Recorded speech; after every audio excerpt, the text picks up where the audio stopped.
All right, boys and girls, we are going to finish up Dogtown. Okay, so we're starting on chapter 120. The best part of the book, right? How it's all going to work out. How many of you think that Chance is at the top of the list and it's not going to work out well? How many of you think that Chance is going to find a forever home?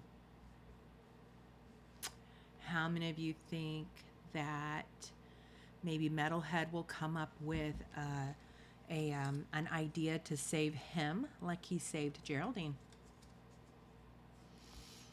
And how many of you think he will find, or that the Bessers will find him? Well, let's find out. Because when we left off, he was at the top of the list, and it's not looking good, is it? But at the very end of chapter 119, Metalhead had just sent him a note that said, "Your heart is a muscle. It grows stronger the more you use it." It's a good little thing to write down, isn't it? So chapter 120, tucked under my collar. I didn't see how Metalhead's words could apply to a metal dog. Maybe it was what Professor Besser called a metaphor. Or maybe it was true. Could it be that Metalhead's heart was a muscle the way ours is? Mouse folded the page, tucked it under my collar, and I choked out a goodbye. A goodbye? I'd lived long enough to know how rare it is to find friends like Metalhead and Mouse, and I didn't want to leave them. Where are you going? Please don't be on the list. I headed to the front door. Oh, sorry, chapter 121. I'm just focused. Lopsided moon. I headed to the front door. It was poker night. Bear was already under the poker table, and lots of volunteers were coming in the door. I waited behind the front desk until two ladies in puffy parkas came in together. "You think he's cute?" the volunteer in the blue parka said. Blue parka rolled her eyes. "I do not." "Oh, come on. You were so busted. I've seen you stare at him. You're like..."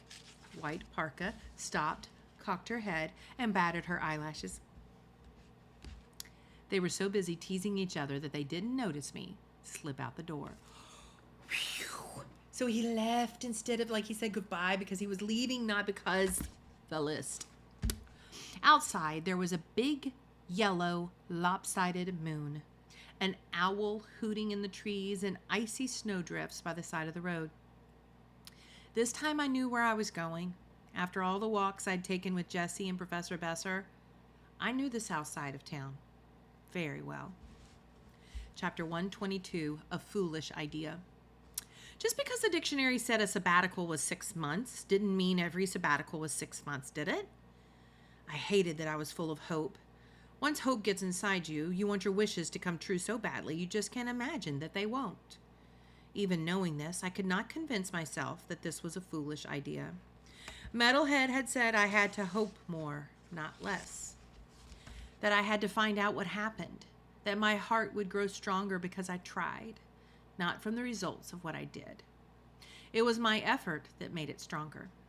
The odds of this working out were slim, just as they had been for Metalhead. Even if the sabbatical had been 1 year long, the Bessers would have been home by now. So why hadn't they come looking for me? Chapter 123, Sycamore Avenue. That's what he said his address was, right? With the Bessers, Sycamore Avenue. Every time I saw a headlight, I jumped. The dog sitter's boyfriend would not be searching for me, but I was still scared. I could see why, right? After you get run over. I stayed away from the headlights, the car doors, and the icy spots. I hopped fast to keep warm and licked the snow when I got thirsty. My heart began to beat faster as I got closer. The streets were so familiar. The meowing cats in the corner house.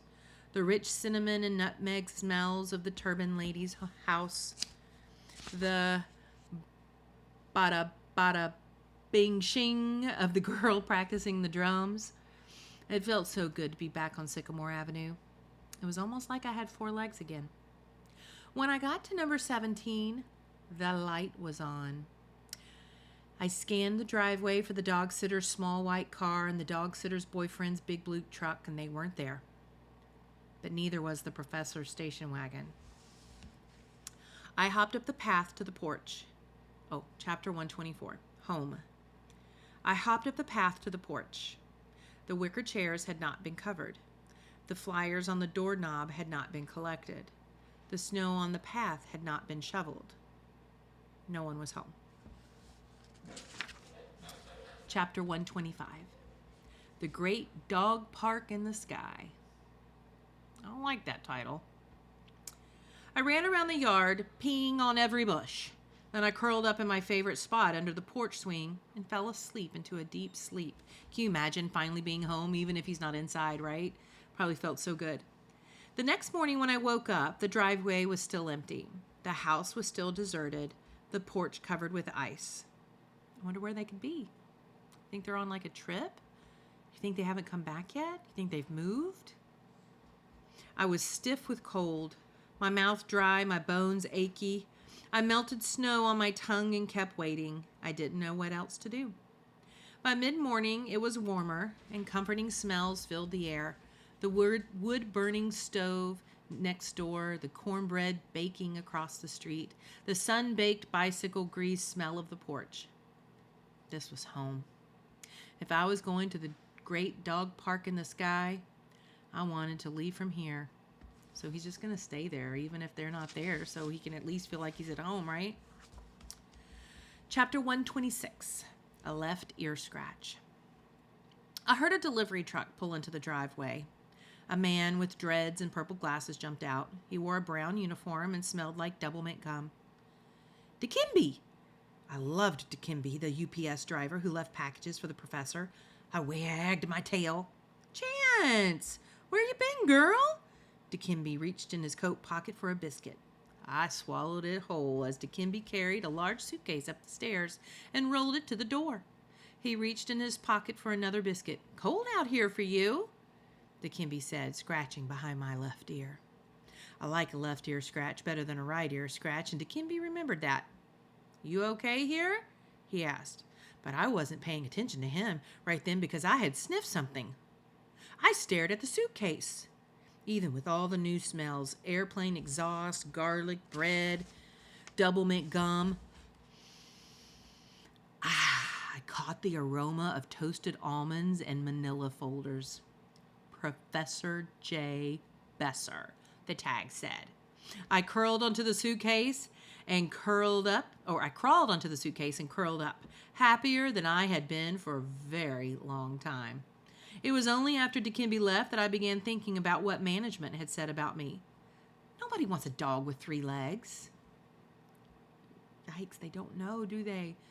But since her suitcase was delivered, I think they're coming back, don't you?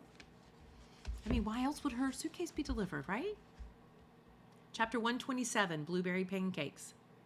It was late afternoon when a strange car pulled into the driveway. It wasn't the dog sitter's car, or the dog sitter's boyfriend's truck, or the Besser station wagon. I jumped up and began barking.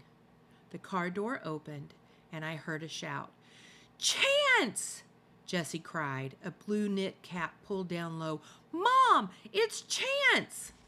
Honey, that's not possible, the professor said as she struggled to unload suitcases from the trunk. It is her, Mom! Look, Mom, look! Jessie tore up the steps 2 at a time. When she reached me, she buried her face in my fur and tenderly whispered my name. She smelled of blueberry pancakes, pink bubble gum, and coconut shampoo. She came home, Mom, Jessie whispered.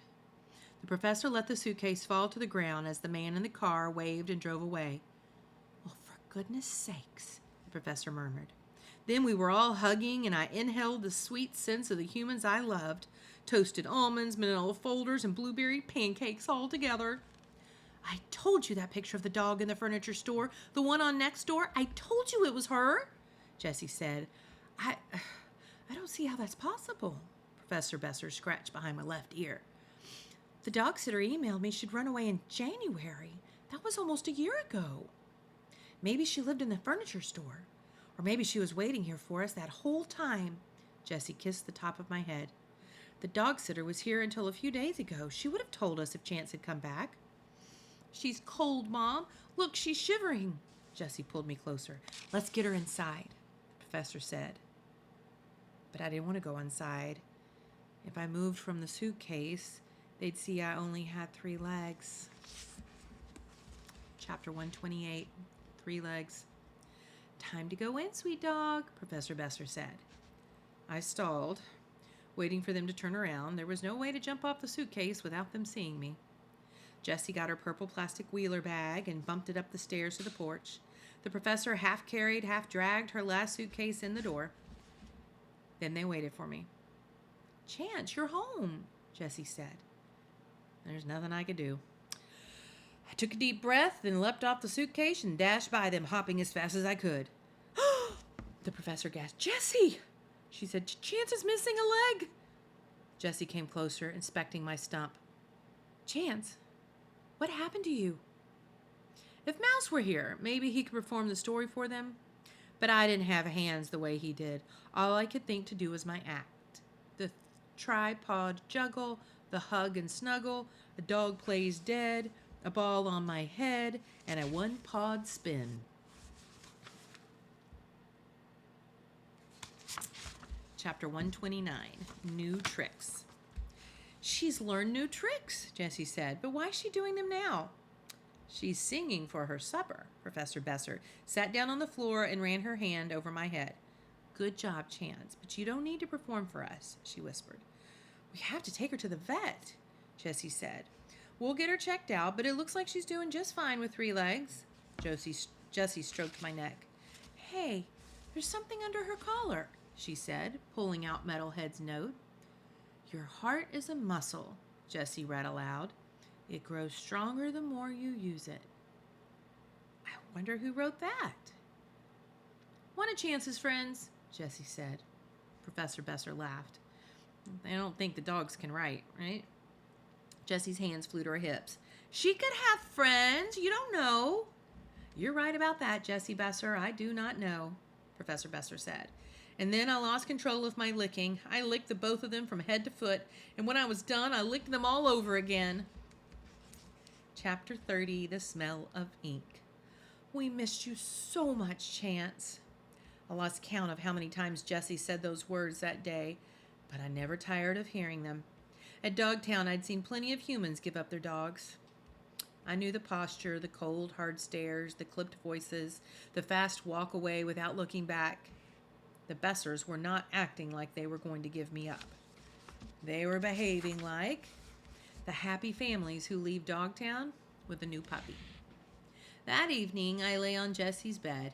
Oh, how I'd missed that beautiful bed, and watched her unpack. I liked seeing Jessie's clothes and smelling the Jessie smells I'd forgotten. Peanuts, chocolate fudge sauce, laundry detergent, and an ink smell coming from the bottom of her bag. What was that? I peered down at the suitcase. There, under Jessie's hairbrush, was a poster with my picture on it. Missing. Brown and white dog, it read. I'm going to cry. And Jessie's careful printing. She did make a missing poster. She was going to put it up, wasn't she, when she got home? They just hadn't been home. All of those posters he had looked at. Chapter 131, 3 Friends. If people ask what happened to me, the professor and Jessie always said, our dog ran away from the dog sitter. When we came back a whole year later, she was waiting for us on the doorstep. She was skinny, she was shivering, and she had lost a leg.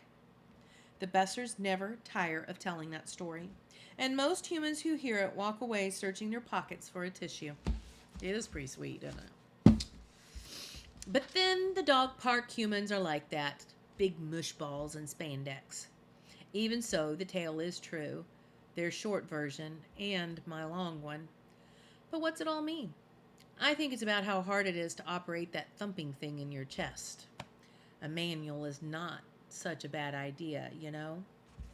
And how nice is it to have besties who are beasties, not the least bit like me. I wouldn't trade all the milk bones in Michigan for Mouse and Metalhead. I will miss them, but I'll find a way to visit.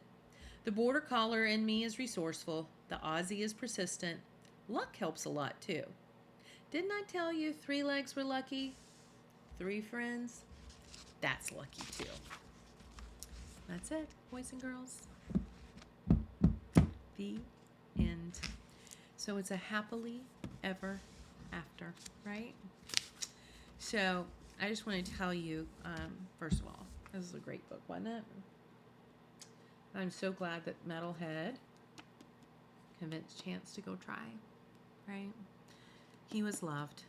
And they didn't care that he only had 3 legs, right? I wouldn't care if my doggies got hurt either. They would still be my doggies. Okay? So what I want to show you, though, is there is a sequel, and it just came out. It's Mouse and His Dog. Okay? And I'm going to read it to you so you can read and see what it says. It says, Mouse lives in Dogtown, a shelter for real dogs and robot dogs, where the kibble is plentiful and the rafters hide a secret community of mice. His unlikely best friend is Buster, a big-hearted real dog who attracts trouble like a burr to fur. Remember, Buster was the golden retriever that was adopted over and over again, and then people would bring him back, and then he would get adopted again, and then they'd bring him back, and he always wanted to play ball with Chance, remember? So that must be who Metalhead got to provide kibble for Mouse, remember? I'm just guessing. I have not read this, but that's what I'm guessing. Oh, my book has gotten all crinkled. That's not good. I haven't read it, and it's crinkled. I don't like crinkled books. Uncrinkle, uncrinkle. Okay, let me finish reading this. Determined to help Buster find his forever home, even if it means losing his best pal, Mouse embarks on a bold quest with 3 of Dogtown's unadoptables. Buster, Stewie, a huge, lovable dog whose ex-owner said he was mean, and Smokey, a robot dog hardwired with a smoke alarm he can't control. Okay, that's funny. But Mouse is just a mouse, and the world is big and complicated. How's a little guy supposed to find homes for the dogs he loves? So it doesn't mention Metalhead, so I don't know if Metalhead's in this book or not. So if you read this book, you're going to have to let me know if Metalhead's in here. Okay? All right, guys. The end.